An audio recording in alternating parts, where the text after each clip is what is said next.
রয়েছে আইপিএল এর mini auction.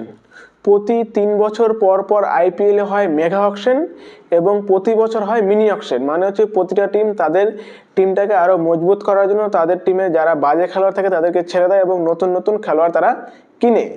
এখন প্রশ্ন হচ্ছে এই মিনি অকশনটা আমরা কোথায় এবং কিভাবে দেখতে পারবো এবং কখন দেখতে পারবো, সেই প্রশ্নটা সবার মনে রয়েছে।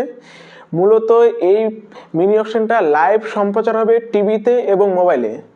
এই মিনি অকশনটা হতে চলেছে আবুধাবিতে। আবুধাবির এক ইনডোর স্টেডিয়ামে এই মিনি অকশনটা হবে এবং সেখানকার টাইম দুপুর 2টোর সময় এবং ভারতীয় সময় দুপুর 2:30 মানে 2:30টার সময় এবং বাংলাদেশের সময় দুপুর 3টার সময় দেখা যাবে এই মিনি অকশনটা। এখন কোথায় দেখা যাবে? যারা মোবাইলে দেখবেন তারা অবশ্যই জিও হটস্টার বলে যে অ্যাপটি রয়েছে সেই অ্যাপে দেখতে পারবেন। জিও হটস্টার যে অ্যাপ রয়েছে সেই অ্যাপে কিন্তু এই অকশনটা দেখা যাবে লাইভ, যেখানে সব থেকে হট পিক হচ্ছে Cameron Green, Matheesha Pathirana, Jonny Bairstow, Venkatesh Iyer, Ravi বিষ্ণুই।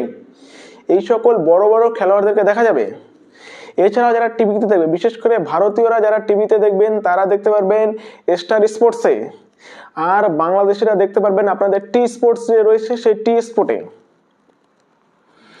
যেই সকল বন্ধুরা কেকেআর এর ফ্যান এবং যারা কেকেআর এর কে ভালোবাসেন এবং আইপিএল এ দেখেন, আইপিএলটাকে এনজয় করেন, তারা কিন্তু আজ দুপুর 2:30টার মধ্যে রেডি হয়ে যাবেন। নিজের নিজের মোবাইল ভালো মতন চার্জ দিয়ে রাখবেন এবং যারা যারা টিভিতে দেখবেন ভালো করে টিভির সামনে বসে পড়বেন খাওয়া দাওয়া করে, কারণ আজ কিন্তু কেকেআর ইতিহাস গড়তে চলেছে। এখন কেন গড়তে চলেছে? কারণ কেকেআর এই অকশনটাকে মিনি অকশন না, কেকেআর এই অকশনটাকে মেগা অকশন হিসেবে নিয়েছে। কেকেআর এর কাছে রয়েছে 64 কোটি টাকা, আর অন্য কারো কাছে এত টাকা নেই। তাই কেকেআর এই অকশন টেবিলটাতে রাজ করতে চলেছে। আর তাই যারা যারা কেকেআর এর ফ্যান এবং যারা যারা আইপিএল, এছাড়াও চেন্নাইয়ের কাছে রয়েছে 43 কোটি টাকা।